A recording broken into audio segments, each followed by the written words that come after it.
Hello again, my name's Gabe Zollner. You know, a couple of things that the new president has to do, and hopefully it'll be the Donald.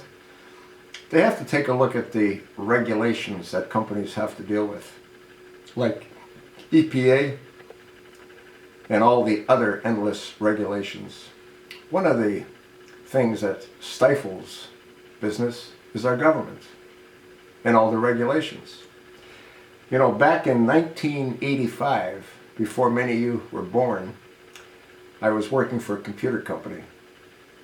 I was a director, and I had to go to a convention in New York.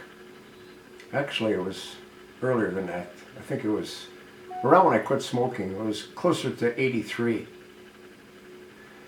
And once I got to New York, I was amazed at what was involved in having to get set up for the show. I didn't do any of the setup. I had sales reps and we had people come and do that. But you know, you can't bring a piece of computer equipment into a trade show. It has to be brought in by a union. Union, what do they call them? They're called workers, I guess.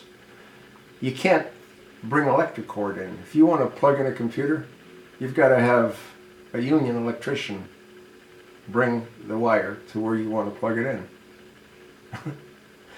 And they charge unbelievable rates.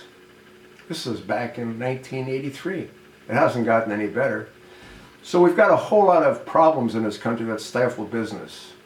The way the unions operate, the way EPA operates, OSHA operates, all the regulations are mind-boggling. And that's what really drives up costs to the point that we become less competitive. If China had to deal with the same EPA requirements that we did, well, they'd be out of business. But if most countries, or if any country had to deal with any of the regulations that we deal with, we'd be out of business. They'd be out of business. It's totally insane.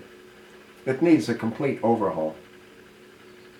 It's not just a matter of getting cheaper labor. It's cheaper everything else because the costs are totally prohibitive. Hopefully, if Donald does get in, he'll look at those areas as well. That's sort of what I think. Let me know what you think.